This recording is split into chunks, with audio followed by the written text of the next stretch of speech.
Learning is important for conservation as it is in any domain. I think any society that does not learn will definitely not grow. Networking to me is something that is essential and really without which one cannot really achieve conservation objectives. Collaboration is the glue that really holds an organization together.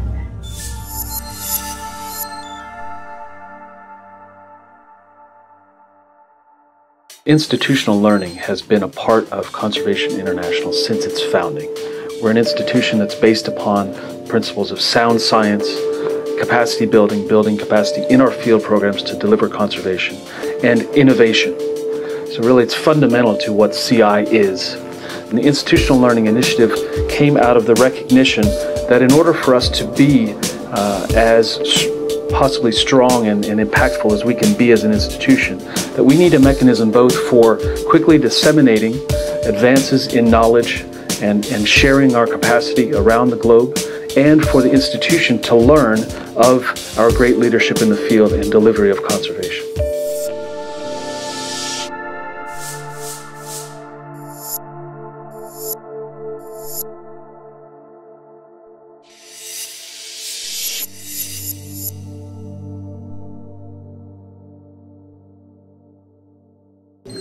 The challenges that we face as a society, whether they're economic, social, or environmental, are so complex that our organizations, the way that we've thought about them, the way that we've organized in the past, have some limits to what they can achieve with the vertical, discipline-based, geographical-based approaches. Some of them are quite fine for what they're trying to achieve, but if we're going to tackle some of the really complicated issues, some of the really difficult issues, we need to be working across and learning across disciplines and across geographical boundaries and institutional boundaries. And I think networks are a way of doing that. When we have groups of people striving to solve problems, come up with solutions in a collaborative way, where it's not an individual that wants to have the answer, but it's a group that wants to have the answer, and they're open to listening and learning and trying different things together, and where they share, reward the good ideas of each other. When you have that kind of a dynamic, you actually can overcome just about all barriers. And at CI, we need to have that collaboration. We need to be looking out and seeing that the challenges in front of us are challenges that no one individual is going to succeed in overcoming. We only will succeed when we work collaboratively, enthusiastically, trustingly, passionately. We finally agreed to cross-fertilization between CI Indonesia and CI Cambodia on wildlife trade, because almost the same problem, but the different experience. Indonesia has doing a lot of enforcement, but also the legal issues.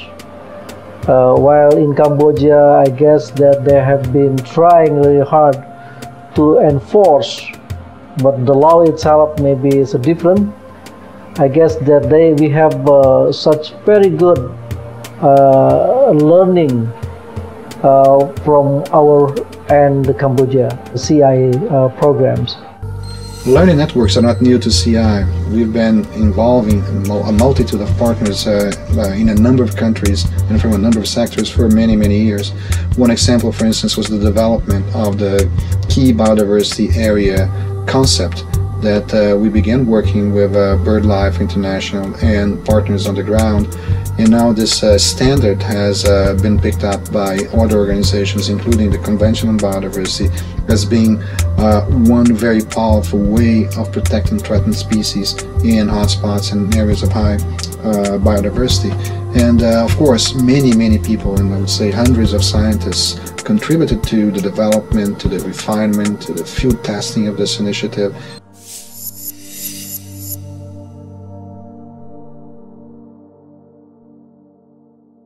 The purpose of the global teams are really to come to the aid of our regional programs that for whatever reason, whether it's the lack of financial resources, human resources, don't have everything that they need to accomplish a particular outcome or a particular project in a given time. An example is Cambodia, where we have the next 2 years a big challenge of establishing a trust fund, establishing a sustainable financial mechanism, of handing over this beautiful project to the government, building their capacity to be able to take over the management of this globally important protected area. Yet we don't have the entire set of expertise that we need to do this. And so we're probably going to be putting together a team of experts that will be from a couple of different divisions that will support the program in that challenge over the next 18 to 24 months. The particular case that we've been working on a lot is Liberia, where the country has just emerged from 20 years of civil war. The big challenge is to get the governance structure of natural resources stabilized to the point where you can generate economic benefits from managing forest for instance, their value for biodiversity.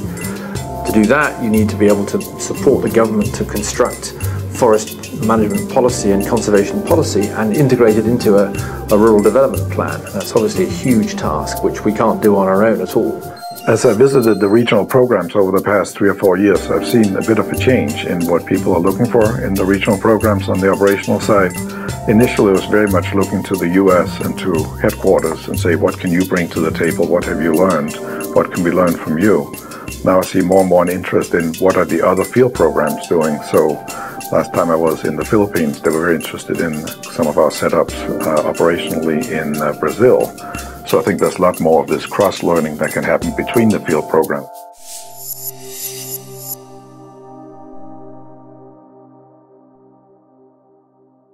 To be a learning dynamo for me means getting as much information as possible and making sure that the information that is being acquired from whatever sources is made available to all those who need them and to impact on whatever activity that they are involved in. This effort of being a learning dynamo and sharing experiences across the organization is one that's very near to my heart.